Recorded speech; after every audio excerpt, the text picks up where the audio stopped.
Bonjour, je suis Yon McGoram de Yonmo. Aujourd'hui, je vais sur le site d'Autochina à Bujon. Je suis de retour au magasin BYD. Il y a une raison. Parmi les véhicules BYD, il y en a un que je voulais absolument vous présenter. Vous pensez que c'est la Dolphin, la plus petite? Non. Il y a un véhicule encore plus petit que la Dolphin, c'est la Seagull.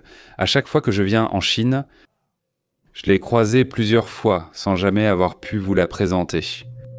Elle éclate dans le showroom BYD. La Seagull, plus petite que la Dolphin, est minuscule mais a un incroyable caractère. Je l'ai déjà présentée sur ma chaîne et beaucoup m'en ont parlé. Ce n'est pas ça? Non, ce n'est pas ça. Ce n'est pas notre frère Steven Seagal. Et à cause de ce design anguleux, ça me fait penser à Lamborghini. La voiture dont on m'a souvent parlé comme ça, c'est la Seagull. Même le design d'une petite voiture, à ce niveau-là, n'est-il pas plutôt séduisant? Il y a une raison pour laquelle je vous la présente. L'Atto 3 est d'abord sorti en Corée, puis la Dolphin a été lancée à un peu plus de 20 millions de wons. Combien coûte la Seagull devant nous? Sur le marché chinois, elle vaut un peu plus de 10 millions de wons. Ces véhicules sont généralement peu attrayants et bien trop limités. Mais les bases de ce véhicule restent assez solides. Étant donné sa taille, l'espace intérieur n'est pas spacieux, mais il offre des options utiles. Vérifions d'abord le design du Seagull. Le design de l'avant est vraiment marqué par ses angles pointus et ce style anguleux, ce qui a poussé beaucoup de gens à se demander « Eh, ce n'est pas une Lamborghini ?» Je pense que c'est le genre de commentaire qu'il a reçu. Il est donc évalué à ce niveau-là. C'est un grand honneur pour le Seagull, on peut le dire. Il y a aussi des zones de design où l'on s'attendrait à voir des anti-brouillards. Vu de face, il est clairement différent des autres véhicules BYD. Même s'il est différent, il est vraiment joli. Même en tant qu'homme, je le trouve beau. Regardez ce design. Même dans cette zone de design, les lignes semblent parfaitement alignées, lui donnant un regard particulier. La première fois que j'ai vu Seagull, c'était précipité et je n'ai pas pu bien vous le présenter. Je l'avais découvert dans une salle d'exposition avant sa production en série. Ce n'est pas comme les deux essuie-glaces habituels, mais c'était un design qui couvrait toute la surface, un peu comme les anciennes voitures Mercedes, donc je vous avais dit que c'était très original. Mais maintenant, il y a deux essuie-glaces. À quel point cette voiture Seagull est-elle petite? Avec ses 3780 mm, cette voiture mesure moins de 4 mètres, elle est bien plus compacte que la venue en Corée, et sa taille rappelle celle d'une citadine comme la Morning ou la Ray. La largeur du véhicule est de 1715 mm, la hauteur est de 1540 mm, et l'empattement, qui détermine l'espace intérieur, est plus grand que prévu. L'empattement correspond à la distance entre les roues avant et arrière. C'est pourquoi je vous dis que cela représente l'espace intérieur, et cet espace mesure 2500 mm. En général, une voiture moyenne a un empattement de 2800 mm. Les grands modèles, comme la Palisade, avoisinent 3 mètres. Mais ce véhicule est très petit, il n'atteint même pas 3 mètres. Avec ses 2500 mm, il offre un espace intérieur plutôt correct, compte tenu de sa taille. Et la batterie, qui est l'élément le plus important dans une voiture électrique, est équipée d'une batterie BYD. Selon les normes chinoises, elle permet une autonomie de 305 km à 405 km maximum. Si elle arrive sur le marché coréen, l'autonomie sera sûrement moindre. On peut dire que cette voiture électrique parcourt environ 200 à 300 km. Regardons aussi son design arrière, simple et mignon.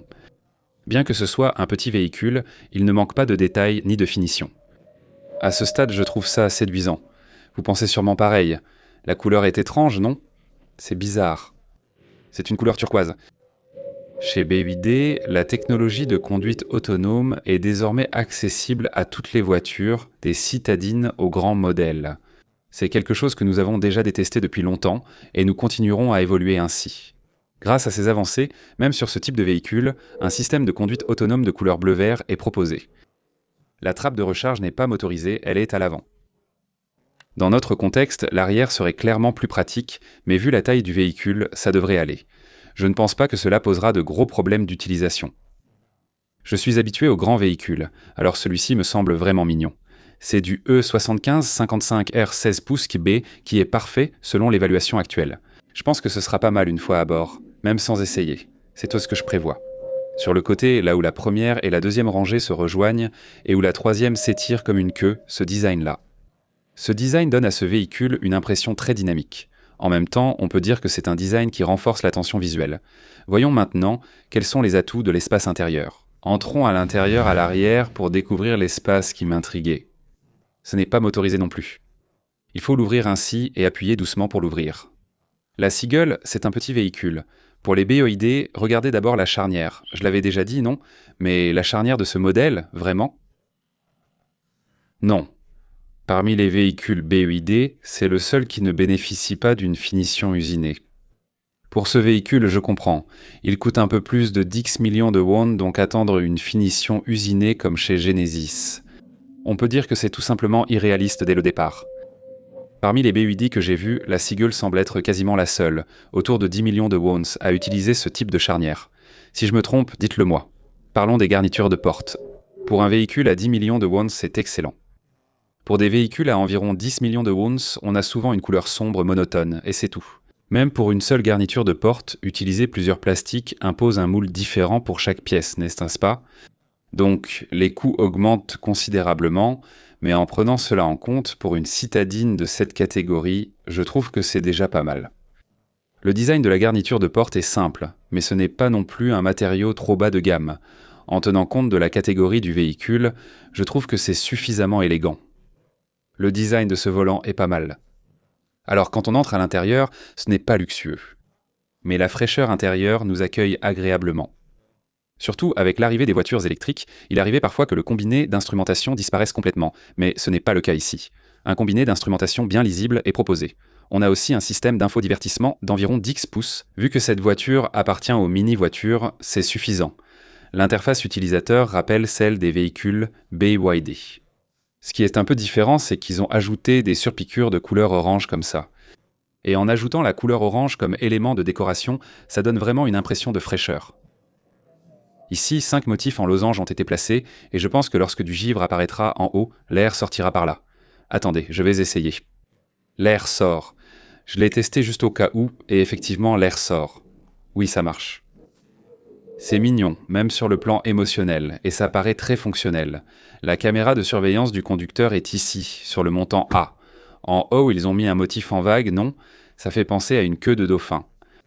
Et vu de côté comme ça, il y a un trou ici, mais ils ont aussi ajouté un motif sur le côté exprès. Donc, ça guide naturellement la transition sur la surface plane. Mais à ce niveau-là, mes amis, c'est une voiture électrique dans la gamme des 10 millions de wons. Waouh, à ce prix-là, la qualité de fabrication. D'après ce que je ressens, c'est plutôt pas mal. Regardez ces détails, c'est même bicolore. C'est difficile de croire que c'est la voiture la moins chère. Comme les matériaux sont différents, ça se voit bien à l'œil nu. D'un autre côté, dans la catégorie E, ça donne aussi une impression de véhicule haut de gamme. On retrouve ici un design évoquant les palettes au volant. Le logo de la boîte de vitesse se trouve ici. C'est vraiment un design qu'on voit souvent sur les voitures importées. Pour le mode parking, il suffit d'appuyer sur le côté. Et de chaque côté, il y a des boutons à bascule et une molette de volume.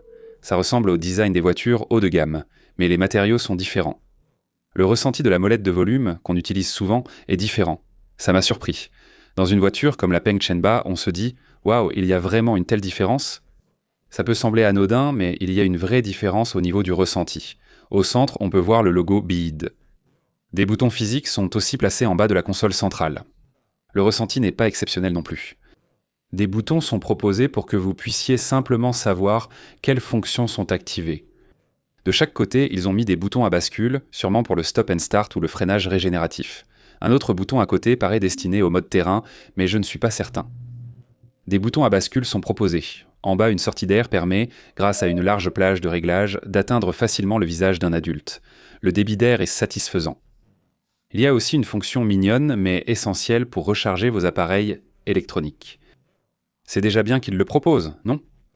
Comme il s'agit de la dernière norme récente de 50 watts, c'est la vitesse la plus rapide possible pour les appareils intelligents et les autres appareils. Il existe des chargeurs de 100 watts, mais les appareils ne les supportent pas encore. La boîte à gants est bien sûr également présente. La boîte à gants n'est pas très grande. Ce modèle d'entrée de gamme n'a ni tapis absorbant ni revêtement intérieur. Acheter cette voiture vous permettra d'ajouter ces éléments pour plus de plaisir. Une petite poche est également prévue sur la porte latérale. Il y a aussi une poche dans la partie inférieure, mais elle n'est pas très grande. Une bouteille d'eau d'1,5 litre ne rentre pas facilement. Ce format est trop grand. Dans la console centrale, il y a à peu près de la place pour un porte-gobelet. Cet espace n'existait pas sur la Dolphin, mais ici, un rangement est proposé. Il n'est pas très grand, vu la taille du véhicule, mais il est très profond. Je dirais qu'il fait presque 30 cm de profondeur. Si vous rangez des objets assez profonds, vous pourrez l'utiliser de manière efficace. La console surélevée offre des espaces de rangement en haut et en bas comme ceci, et 2 ports USB sont disponibles, un de type C et un de type A. Eh bien, cet espace est suffisant, et puis, dans une voiture compacte, la largeur totale est vraiment réduite. Je pense que ce sera très utile, et on peut dire que plus il y a d'espace de rangement, mieux c'est. Les palettes y sont particulières. Je pense qu'ici, comme c'est un véhicule d'exposition, elles ont été bloquées ainsi. Ce ne sont pas des palettes sophistiquées. Regardons aussi les sièges avant. Les dossiers sont peu confortables et petits, mais c'est normal. L'espace entre les places avant et arrière est si réduit qu'il ne fait même pas la largeur d'une main, typique des petites voitures. Les 2 personnes sont donc très proches pour conduire, ce qui peut être gênant si elles ne s'entendent pas bien. Ce véhicule n'est sûrement pas pour vous, n'est-ce pas? Pourtant, pour une mini citadine, les sièges avant sont acceptables. Qu'en est-il alors de l'assise? 2. Ce que je trouve vraiment impressionnant avec les véhicules BYD, c'est qu'ils ne plaisantent pas avec l'assise. Ils offrent une assise de taille moyenne, pas de taille mini citadine. Par contre, la largeur n'est pas très grande. Je vais régler correctement le siège avant et vérifier l'espace à l'arrière. Bien sûr, si c'était trop spacieux, ce serait de la triche, mais est-ce un espace utilisable? Voilà l'espace arrière. C'est vrai que les sièges de couleur claire donnent vraiment une impression d'espace et rendent l'intérieur beaucoup plus grand. Mais est-ce vraiment un espace confortable? Voilà, je suis assis à l'arrière. D'abord, l'espace des sièges avant vu depuis l'arrière, si personne ne le disait, on ne penserait pas que c'est une petite voiture. Peut-être grâce à la couleur claire, ça paraît encore plus spacieux. Et maintenant que je suis assis à l'arrière, franchement, c'est mieux que ce à quoi je m'attendais. Honnêtement, la deuxième rangée est vraiment surprenante. Si vous regardez, il y a un petit espace sous les cuisses, mais ce qui compte, c'est que vous pouvez glisser complètement vos chaussures sous le siège avant, ce qui permet d'adopter une position confortable. Les chaussures rentrent jusqu'au bout. Comparé à d'autres voitures électriques, je trouve que la hauteur du siège arrière est assez élevée. Et dans cette position, le dessous des jambes est parfaitement soutenu, ce qui est très confortable. Dans cette position, 1,5 point sépare mes genoux du siège avant. Mais il n'y a pas assez de place pour un point au niveau de la tête. Évidemment, comme il s'agit d'une voiture de la taille d'une mini citadine, je peux accepter ce niveau d'espace. Franchement, je trouve que c'est mieux que ce à quoi je m'attendais. Pour les longs trajets, cela peut être inconfortable, mais parmi les voitures que j'ai conduites, ce n'est pas si étroit. Depuis la deuxième rangée, j'ai vu un étui à lunettes au-dessus du siège avant. Merci d'inclure cela dans une mini citadine. Récemment, j'étais déçu de ne pas avoir de porte-lunettes de soleil, donc j'aime vraiment ce genre de détails. L'espace intérieur est plutôt correct. Si la personne assise à l'avant avance un peu son siège, et si on s'assoit à l'arrière, je pense qu'il n'y aura pas trop de plaintes. Mais si 4 hommes adultes de grande taille montent à bord, je vous le déconseille. À chaque trajet, les plaintes risquent d'augmenter entre vous.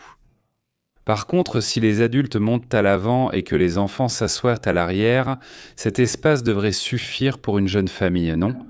Pour finir, vérifions l'espace du coffre. Voici l'espace du coffre. Dans le coffre, la banquette arrière arrive presque jusqu'au bord. On peut dire que c'est la surface réellement utilisable. Si vous allez souvent au supermarché et que vous faites de grosses courses, c'est vrai que l'espace est un peu limité. Mais si vous faites juste de petites courses régulièrement, on peut dire que l'espace est suffisant. Mais personnellement, ce qui m'inquiète un peu, c'est la question de la sécurité. L'espace derrière le coffre sert de zone tampon. Lorsque la voiture subit un choc, cet espace devient une zone de sécurité. Si l'on suppose qu'il y a des passagers à l'arrière, la zone tampon sera finalement cet espace du coffre. En tenant compte de ce genre de situation, il vaut mieux utiliser la deuxième rangée occasionnellement plutôt que fréquemment, et profiter d'un style de vie centré sur la première rangée. Pour ces personnes, ce véhicule restera tout de même attractif. Mais même en tenant compte de ces quelques inconvénients, le prix autour de 10 millions de wons reste vraiment attractif pour ce véhicule. Jusqu'à présent, je vous ai parlé de la charmante Seagull au showroom BYD. Je vais maintenant partir à la recherche de vidéos encore plus intéressantes. Merci. Si cette vidéo vous a aidé, laissez un like, abonnez-vous et activez les notifications pour recevoir vite les infos sur les nouveaux modèles. Merci. Là.